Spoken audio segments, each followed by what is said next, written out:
Hey Darren, thank you so much for taking the time out of your schedule to speak to me about your passion in sports as well as in sales. Before we get started, I do want to give my audience just a glimpse introduction of who you are, so that we can continue with some of these exciting topics that we're going to dig into. So Darren has been with a local-based company, TriageNow, since its inception 2012, growing the business to national prominence. He has helped structure a program to fit clients large and small, working with companies like Liberty Mutual, General Mills, Goodyear Tire, American Red Cross, Five Guys, and others who directly benefit from this valuable service. Previously to his time at TriageNow, Darren has worked in several industries, including medical sales and corporate relocation. His success in the corporate world has preceded by 6 years of competitive play on the Professional Racquetball Tour, achieving a career high ranking of number 18 in the world. And many of the skills learned in this pursuit have provided a great benefit in his corporate positions. Yeah. So thank you so much, Darren, again for taking some time out of your busy schedule to share a little bit about your background. Let's talk a little bit about your passion. What was it that sparked your interest in sports? Well, I like lots of kids growing up. I loved the idea of being a professional athlete, and I wanted to be the second baseman for the New York Yankees, but that got squashed pretty quickly. I was a mediocre little league baseball player, so that kind of ended that dream in a hurry. But after participating in team sports, I did get into wrestling in high school briefly. My dad was a very, very good wrestler in high school and college and beyond. And I thought I was going to kind of follow in his footsteps. Not coming from a terribly wealthy family by any means, sports seemed like a good way to get to college. And so I thought my destiny was to go to college on a wrestling scholarship. Unfortunately, my freshman year, I was wrestling for a position on the team, sustained a neck injury, and that was the end of my wrestling career. But about 6 months later, I discovered racquetball, and being another team sport, even though it wasn't a school sport that I could be involved in, it was an individual sport that I could, that my body type was well suited for. I wasn't tall enough to be a very good tennis player. In tennis, you have to be at least 6 feet tall to be able to hit good, solid serves at everybody, and that wasn't in the cards for me. So my family tree has short roots. So racquetball was a good fit because I could practice almost every single aspect of the game on my own and then test my progress against other people in competition. That's great. Wow. Did you had anyone in your life that inspired you to play sports, or what was the initial interest? Definitely my dad had a big influence on that for sure. I grew up watching sports with my dad in many cases. I was a huge professional tennis fan. This is way before your time, but I'm old enough to remember Jimmy Connors and John McEnroe and those guys at the peak of American tennis in the 80s. And I remember I missed a day of school because the night before, my dad and I were up watching the US Open tennis tournament from New York until literally 2 a.m. when Jimmy Connors made an epic run after being down 2-0 in the last match of the day. The match started at like 10 o'clock our time and went until 2 a.m. And he stages this epic comeback, and everybody that was left on the grounds had come into the stadium, and they're going crazy cheering for Jimmy Connors. And I'm getting chills just thinking about it. That was an unbelievable sporting moment. And I was just captivated at the way that Jimmy Connors was able to rally the crowd behind him and use their momentum to make a comeback and end up winning that match. I missed the next day of school because I was up so late. That's a sign of passion right there. Well worth it though. Trust me. I mean, again, I remember that like it was yesterday. I have no idea what I did in school the day after that, but I remember that watching that match with my dad like it happened last night. That's great. I love that. So, what are some of the most rewarding and challenging aspects about your love of sports? Well, for me, I was looking for a way to not only have a method of personal growth, but also to kind of find my place in the circle, so to speak. Right? I was not fantastic in school. I was an average student because I put in average effort, but sports was something that I really gravitated towards, and it was easy to see the correlation between success in sports and social recognition, and also opportunities, as I mentioned, like getting a scholarship. There are a few scholarships available in racquetball to certain colleges around the country. I did not end up exploring that as an option, but it was something that I knew I would grow an awful lot of personally out of that experience. And so that was reason enough for me to explore that. Mhm. That's great. So when we think about challenging times, what are some of the tools or resources that you use to help you push through difficult times? Obviously, in sports, Mhm. you face a lot of wins and as well as losses. How do you deal with moments like that? Or when you're out practicing and you just don't feel like you want to practice because Mhm. you're just not in the mood or you didn't sleep well the night before. Like, what are some of those habits that you've incorporated into your um, daily activity to help you push through difficult times? I think you hit on a key piece in what you said, which is, and I had, losing is a part of sports, right? Mhm. Even the most elite athletes, the best of the best, Michael Jordan, Kobe Bryant, LeBron James, just to use basketball examples, all of them have had, missed shots to win the game, lost championships, things like that, right? And Right. so any kind of sporting pursuit or anything that's difficult, right? Like even if you don't compete, but you do martial arts or you learn to play an instrument, there are a lot of failures before you ever feel like you have any kind of successes. Mhm. And the failures never end. There's always somebody better. There's always a new piece of music to play and learn. There's always another person that joins the gym and is a better Brazilian Jiu Jitsu practitioner than you are, right? So you never run out of competition unless you truly achieve number one in the world status. And Mhm. even then, it's not easy, right? It's not a given that you're gonna win everything. So that is a huge bonus in sports in terms of preparation for life. Mhm. Getting knocked down and practicing, getting back up, dusting yourself off, and keep going no matter what is a tremendous resiliency practice that you can apply to everything in life. Mhm. And so gravitating towards sales, there's a lot of failures and losses in sales as well, especially in the beginning. With my company, I was there from day one and we built it to where we are today. And TriageNow didn't become a household name overnight. It took us quite a few years before we were able to land some of the marquee clients that we have now. And so there were failures. There was times where I was standing in the boardroom of a major company that has locations all throughout the US, would be a huge win for us. And I would finish second because they loved my presentation. They loved what we do and how we do it. But they would tell us, I'm sorry, you're too small of a company. We can't put all of our eggs in the basket that is your company's current status. We Mhm. have to go with the bigger company. Mhm. And that was really frustrating. But again, having experienced a bunch of tough times and losses to eventually get to some wins in sports, it was the perfect template for following that same practice in my professional life as well.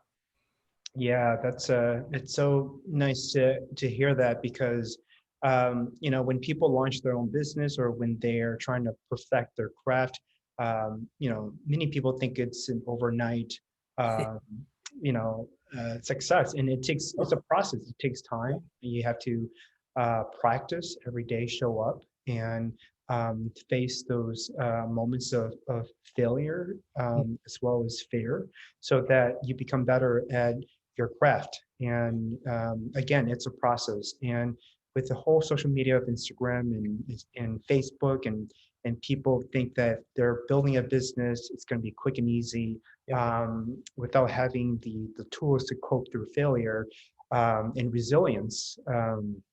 It makes it hard for people to really understand the journey of entrepreneurship, or perfecting your craft. And so thank you for sharing that. I wish more people would be honest about that. I'm a huge Gary Vaynerchuk fan. I'm sure a lot of your audience would know who he is. And he's doing a great job of really kind of level setting some of those things, right? And I love the fact, which I've always been a big proponent of, I love the fact that he is really promoting happiness instead of chasing money, because one does not necessarily equate to the other. As he says, he has lots of friends that have almost $1 billion in the bank and they're miserable. It's not the money that's making or breaking you, right? Yeah, you can buy better toys, but it doesn't make you happy inside, right? And so for me, I pursued my goal of being a professional racquetball player until age 30. That's what made me happy. That's what I wanted to do. I didn't have any specific goals while I was in college. So I left and I ended up going back and finishing online through University of Phoenix at age 30, and pursued that dream, and, didn't make any money at it. I came out I was in debt after my professional career on the racquetball tour, because I spent more money traveling and entering tournaments and things like that than I ever won in prize money. But I knew that going in. I didn't have any illusions about necessarily making it to number one and truly making a good living as a pro racquetball player. I just wanted to maximize my own personal potential and be happy while I was doing it. And I had friends that after high school, went right into college, joined the corporate world, got married, had 2 kids, bought a house. And by 30, it seemed like they were way ahead of the game versus where I was at age 30. But by age 35, I had a great story to tell of my adventures on the Pro Racquetball Tour, and had found my way into an industry that I was financially doing well in, kind of got my feet under me as a sales professional, and made up for any lost time that my peers had jumped right into the corporate world and gotten into positions where they were making good money and all those things. And so for me, I can't say I had the foresight to plan it out, but by some good fortune and learning from others who were older than me, I was smart enough to stick that out and eat top ramen 3 days a week, and have to win matches to get gas money to put in the car to drive home. All of those things were great life preparation. And so even though it didn't lead me to being rich, it led me to being happy and the person I am today. And for that, I am truly grateful. Right. So as you know, this show is about purpose and meaning and fulfillment, which leads to happiness, right? Because at the end of the day, it's about achieving one's own happiness. And so I'm so happy that you share your experience in the process, because so often when people set a goal, they think that once I achieve a goal, I'll be happy, overlooking the process and the journey, which is where the fun part is. I mean, I've certainly been in situations where I set a goal for myself and I've achieved it. And at the end, I was like, what's next? Now and right. I forgot that I should have enjoyed the process a bit more, because that's where the fun is. I mean, to your point, I mean, you were eating ramen noodles and trying to save money to get to your next match, and save money to get to your next match. I mean, that's I think, to me, that's fun. I mean, that's like, as untypical of an experience it is. It's a chance for us to look back and say, wow, like we've done that. And that was, untypical or funny, but it was a part in our journey, which, is part of our happiness path. Yeah. And so I love that. I love that, you were able to, realize that at an age where a lot of people, I mean, when they achieve, what they thought is great success, only to realize that they aren't happy in the 50s, and when they're 50 or 60 years old. It's so sad. I think it was Tony Robbins that said, the greatest failure in life is when you've achieved success, that you thought you've achieved success, only to realize that you weren't fulfilled. Yeah, And you're correct. That is Tony Robbins. success to him is money. And Yeah. I know people who are, wealthy, rich, but they are not happy. And Yeah. I think that we need to help folks to reprioritize their life. Absolutely. I have two thoughts that I want to share. I'm going to counter your Tony Robbins reference with a comedian Bill Burr reference. Okay. Complete opposite people, right? But I wrote a blog post about this recently, and I used the picture of this phrase and Bill Burr as the photo for the blog. And I'm paraphrasing, but basically what he said was what you just indicated. He said, "I'll tell you what scary is. It's not sleeping on a futon at age 30. Scary is sleeping next to a spouse that you're not sure you're in love with, a job that you hate, kids to take care of, a mortgage to pay. That guy is staring at the ceiling at night, wishing he was sleeping on a futon." And basically what he's getting at is that if you just settle, if you take the safe route, you're going to have a lot of regrets. And you throughout the age of 50 and 60, I think people hit that a lot earlier. I think people at 30 and 35 go, "Oh my gosh, I thought I had everything figured out and none of this is making me happy." And so that's definitely a dilemma that we as our society lives the way we do with, the social media and the highlight reels that we all put out on Facebook and Instagram and that stuff that our lives could be, but aren't really. That just is a self-fulfilling problem. The second thought I wanted to share was a very good friend of mine who's 20 plus years my elder, gave me some great life advice a long time ago. And he is, his name's Jim. His advice was, do the opposite of what most people do. You want to find a lifestyle that you want to lead, and then find a career that facilitates that lifestyle, not the other way around. His goal was to ski no less than 6 weeks every year.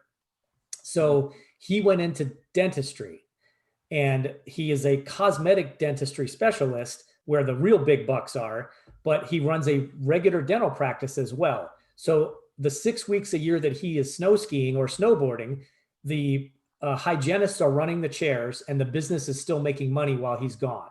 Then when he is in town, he's doing the very intricate specialty stuff that really pays the bills, so to speak. He's 72 this year. 2 times he has missed skiing 6 weeks a year. One, he got injured in the first week of ski season. The other time he skied a couple of weeks and then he got pneumonia, so he missed the rest of the ski season. Other than that, for 50 years, that guy has skied a minimum of 6 weeks. And he is one of the happiest guys I know because of his approach to life, which is the opposite of what most people do, right? Right. Don't try to find a job and build a lifestyle around that. Find the lifestyle that you want to live, and then find a job that will facilitate that lifestyle. Wow, that's amazing. I mean, that's good for him and for people who live that kind of lifestyle. I'm all for people who live a life that's different than most of the rest. For example, I work out, 5-6 times a week, and people say maybe that's just too much. But for me, it's a passion, and that's what I do. I love it. It gives me, a chance to focus on myself and be mentally strong as well as physically strong. Obviously, some of those days are resting days. I would go to the gym, but I'll stretch and do some yoga. I'll meditate, not necessarily, working out all the time, but I am at the gym. So it's great that, people are living a life that is not what many people would do to follow. You have to pave a path that makes sense for you, that leads to happiness, your own kind of happiness, and not have to be dictated by what others have set for you. And so Yeah. that's important. So who inspires you and why? I have a long list. When I was a kid, my dad did something great for me, which was he started having me read biographies and autobiographies of famous people. Some of them were athletes, some of them weren't. One that really stuck with me at a young age was called From Ghetto to Glory, and it was the Bob Gibson story. Bob Gibson was a pitcher for the St. Louis Cardinals, I believe in the late 60s.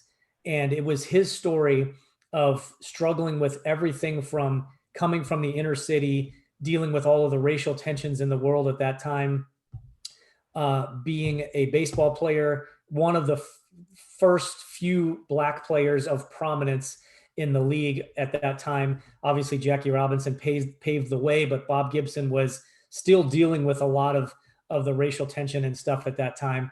He went on to pitch a perfect game in the World Series and also threw in 2 other games that he won.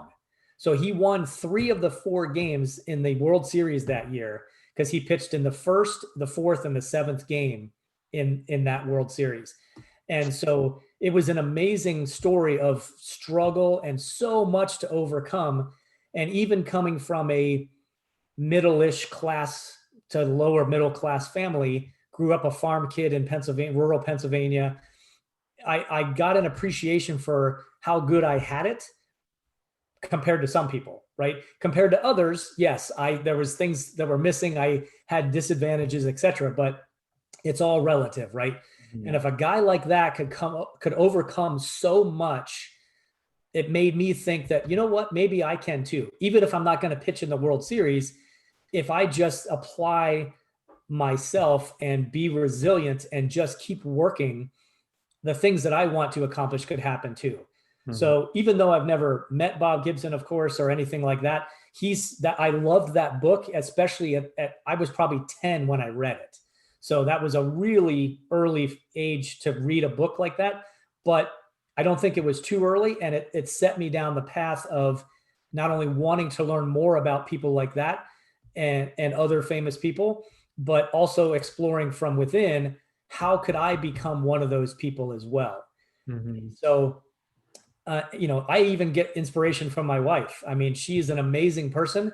She went back to school recently and became a nurse, and she used to run marathons and half marathons. She kicks my butt on every hike that we go on. I'm still in good shape, right? I mean, I don't, it's not like I'm a couch potato kind of guy.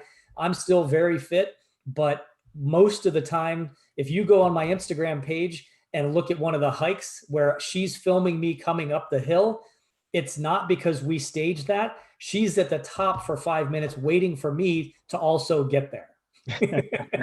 So even from my wife, I draw a lot of inspiration because she's very, very disciplined. She's taught me some things, and as a good partner should, kind of filled in some of the gaps that are weaknesses that I have. And I have a ton of respect for her. So even though she's not maybe an obvious choice as an athlete or a famous person, I actually do take a lot of inspiration from her. Yeah, that's great. I mean, relationships are so important to our health and well-being. And I'm so happy for you that you've, found someone to love and who inspires you and influence you in positive ways to keep going. It took a long time too. I held out till I was 42 when we first started dating. Mm-hmm. I was never married previously. I did my own thing, I guess is a polite way to say it, for a long time through my 30s and early 40s. And then met her, and I knew right away, oh, this one's different. And we went to dinner. We actually met on Match.com, believe it or not. Oh, I should do a commercial for them. But we met on Match. I talked to her on the phone for 45 minutes, hung up the phone thinking, wow, this is going to be different. We went to dinner that weekend, and I was like, oh, that's the girl I've been waiting on. I knew right away. And so all the other plans that I had in place, I said, hey, sorry, I'm going to go a different direction. And she and I hit the ground running, and we We did wait 5 years to get married, but we, lived together and made sure that we were the right fit for one another, and got married about 2 years ago. And it's been an amazing 8 years with her for sure. Wow, that's incredible. Yeah, you should contact Match.com and let them know. Maybe I can just get them to, like, I'll wear a patch that says Match.com when I do these. Just get paid as I do podcasts and tell that story. It's similar like you. I've never been married, and I'm 34 now. And you're 34? Oh my gosh, I would have guessed you 10 years younger. That's awesome. Thank you. But I just haven't found the one. And my family gives me crap about it. Like, I'm sure. You're gonna find the one. I'm like, I just haven't found the one. I'm particular, and I think that ties into my sense of confidence and purpose. Talking about purpose, right? Like, I want to be able to find someone that I'm happy with, that inspires me, like what you're saying with your wife, someone who is still inspiration and beauty and love, and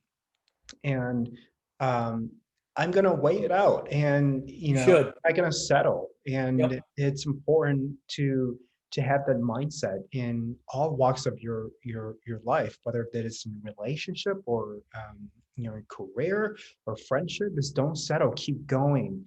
We don't know what the other side looks like, and we have to keep going and don't quit. And so I guess for me, it's just maybe it's a personal thing, or maybe it's just tied to my sense of purpose and wanting to generate meaning and happiness in my life. But the best advice I can give you is what you already said: is don't settle. Right? Don't fall to the peer pressure of family and friends, or most of my friends from college have already gotten married and they've got kids on the way and stuff. None of that matters. I wasn't ready. I wasn't the right partner for my wife until about age 42, right? I was a frat boy till I was 40, basically. And I was never a frat guy in college, but that's kind of how I lived my life, right? I was a sort of a professional athlete, right? I mean, racquetball is obviously not a major sport like tennis or football or something like that, but I still got to live that lifestyle, traveled all over the place, didn't have anybody to answer to, dated people when I was in town for 4 days at a tournament. Every year we'd go back to the same cities, so you'd kind of see the same people and stuff, right? I did all of that stuff and don't regret any of it. Learned a lot. Some of the things I learned was, okay, I don't want somebody that's like that, right? So when she came along, I was mostly ready, but I had to make some major life changes to be the right person for her to want to be with. And there's no way, if we'd have met at 30 or 35, she would have just laughed and walked the other way. I have no doubt. So in your case, the best advice I can give you is keep working on yourself. And when you're ready, the right person will walk through your life. You just have to be smart enough to not mess it up. Right. Of course, there's tactics and tools to relationship and dating, of course, that you have to know about as well. Yes. But for me, it's more so I'm living my best life. I'm happy being myself. I don't need someone to fulfill me. Someone there. I mean, of course, it's nice to have someone on your side and someone to spend time with, but that's just a part of my life. I mean, I've got passion and interest that's outside of relationship.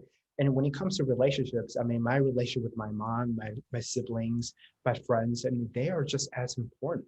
And so it's vital that we do not neglect other relationships when we're in a romantic relationship with someone, because we need friends and family around us to fill some of that void that a romantic relationship can't give us.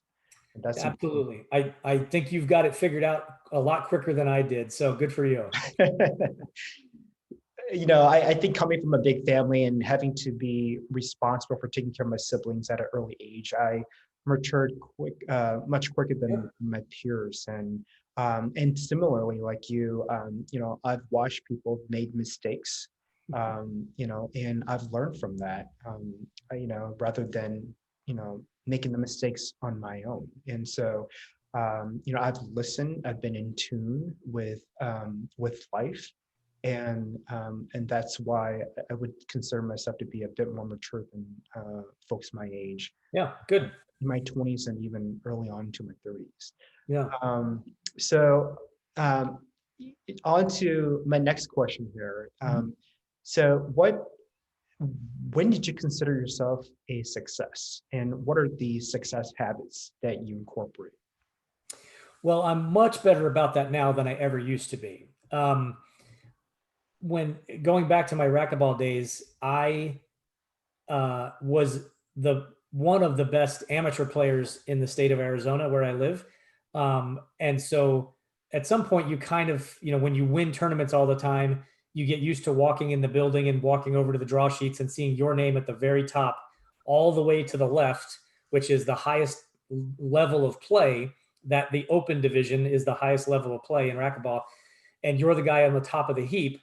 At some point it kind of sinks in that, oh, okay, I kind of made it, right? But then you go play on the pro tour and you get your butt kicked for 2 years straight. I didn't win a match for 2 years straight in the main draw of the pro tour. And so that was a humbling experience, right? So, depending on your definition of success, what I try to do as a coach is to not let people fall into the same traps that I did, right? I had a number in mind or a destination in mind, like you had mentioned previously. And once I get there, that's the success, right?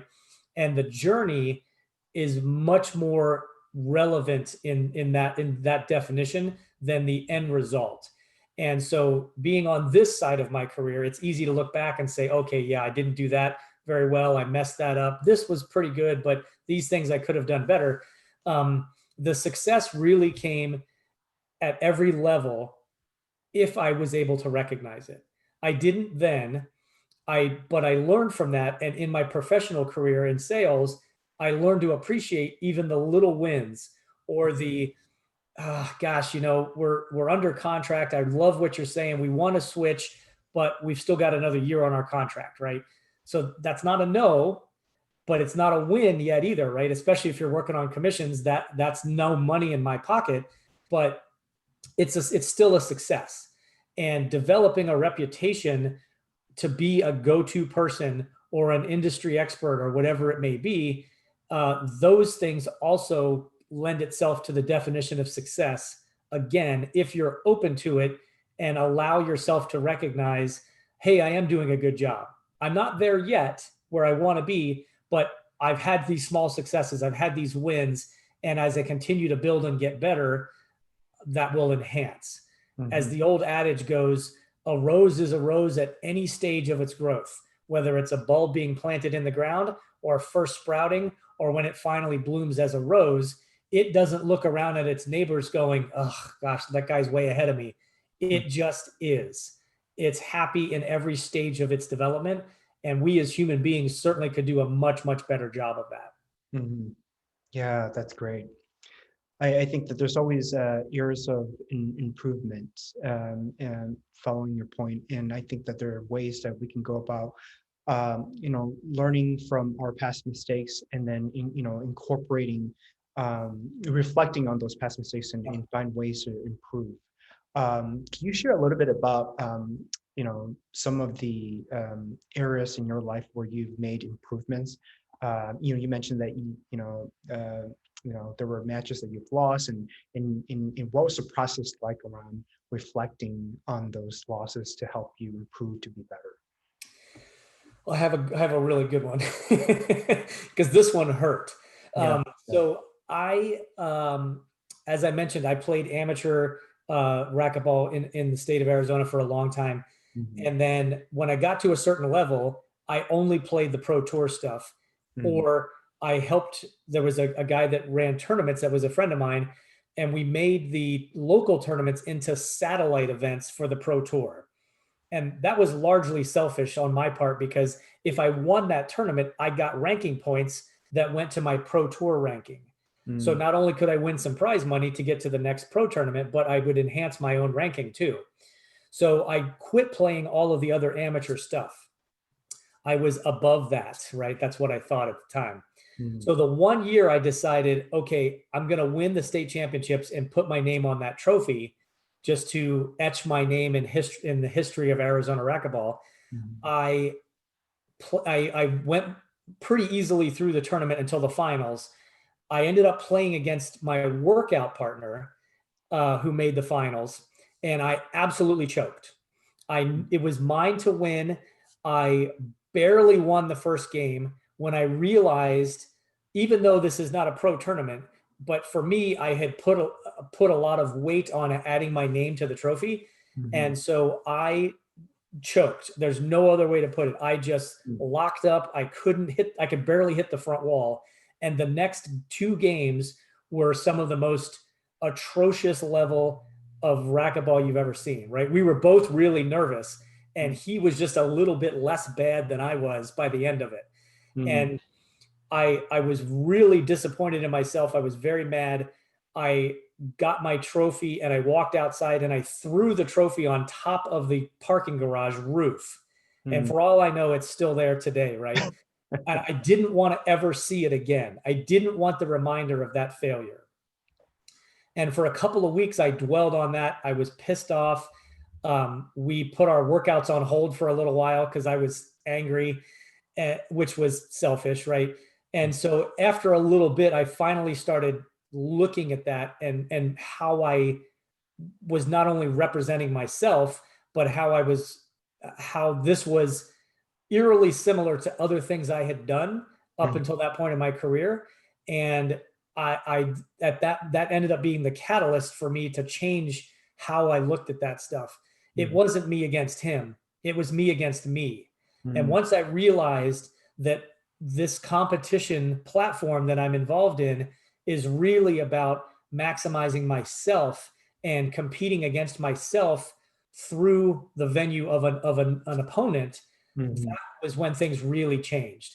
Mhm. And I guess what that boils down to is personal accountability, right?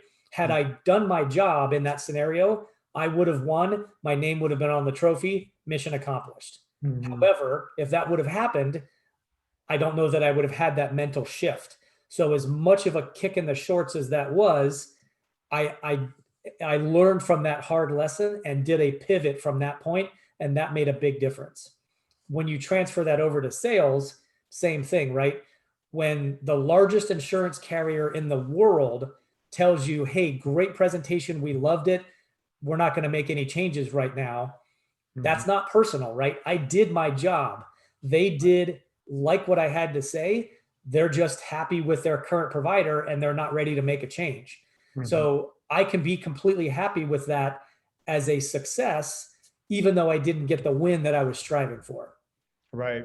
I think that in sales, there's so many aspect of the job that teaches us, and our a lot of things that we deal with with life in general is Yep.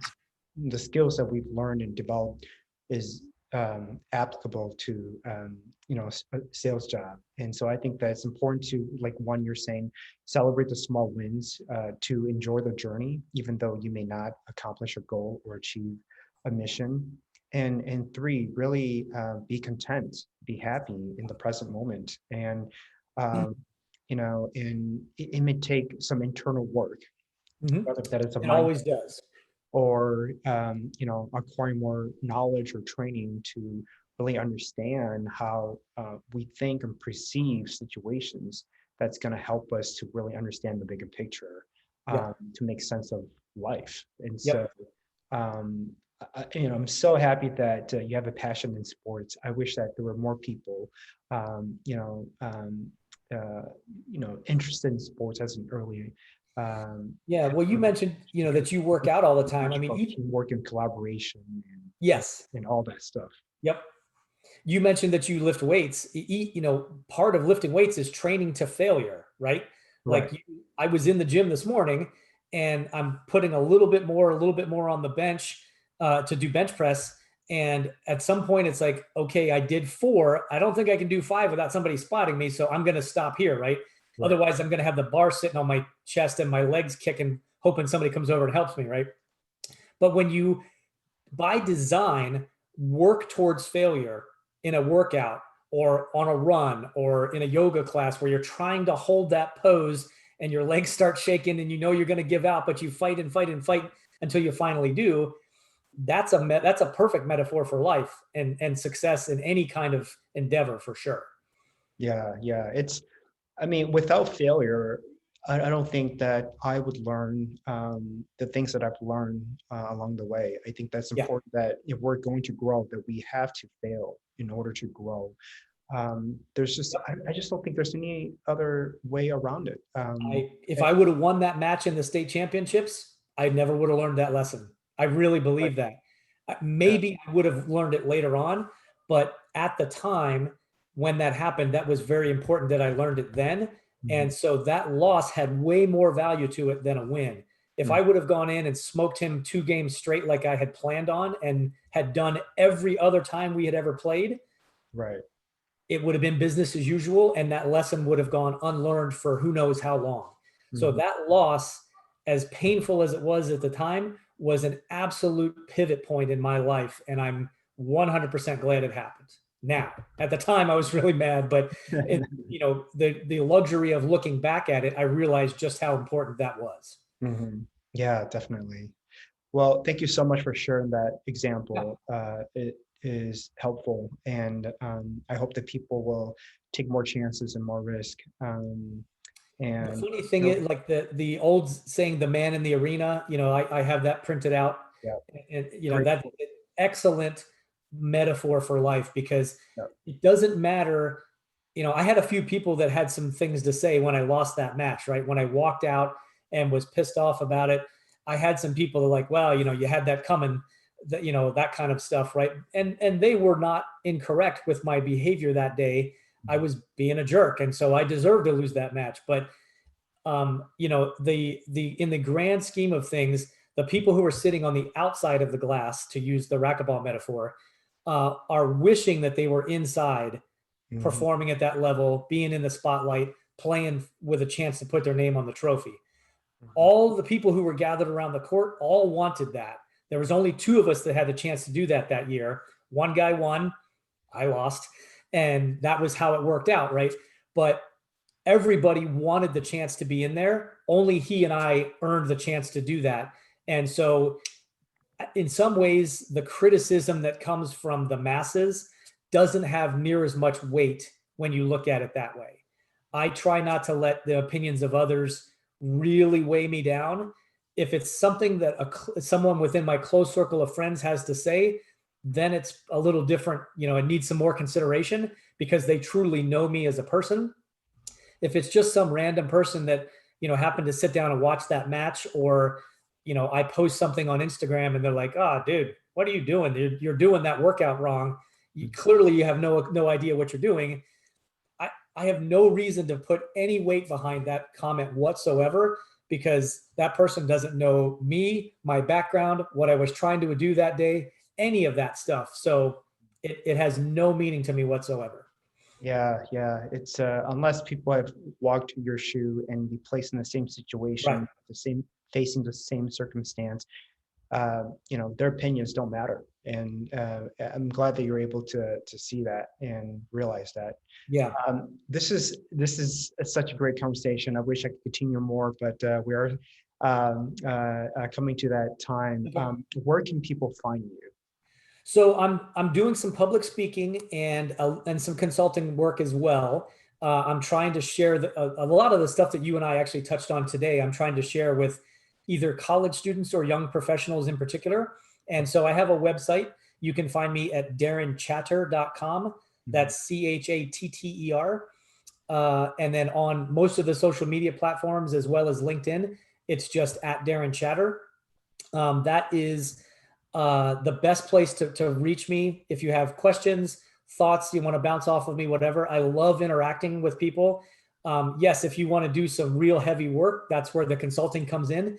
But if any of your listeners just have a question or a thought they want to share, I'd love to have them reach out and start a conversation for sure. Great. Thanks for sharing that. And my last question here is, what advice would you give my listeners as it ties to purpose and meaning? or fulfillment? Be patient. It is way more of a process than you want it to be, but it is truly imperative that you learn to be happy in the process and be patient on the journey that you're on. As you and I both said, it is, we were destination focused. And then when you look back, you're like, oh, wait a minute, I missed out on a bunch of the fun stuff by always looking ahead. Mm-hmm. I was number 18 in the world and was mad that there's 17 guys in line ahead of me. I never bothered to turn around and look at the entire planet lined up behind me and pat myself on the back for what I had achieved to that point. All I ever focused on was, look at all the guys ahead of me. How am I going to get there? Right. Right. That did not lead to a very happy life. And if I had one do-over on the pro tour, I wish I would have done a better job of enjoying the process more. And so again, give yourself time, be patient, be kind to yourself, work hard, and enjoy the journey. Thank you. Thank you for sharing that. I hope that my listeners will take that to heart and Me too. experience the power of patience. Thank you so much, Darrin. Appreciate your time. It's been my pleasure. Thank you. All right. Take care. You too.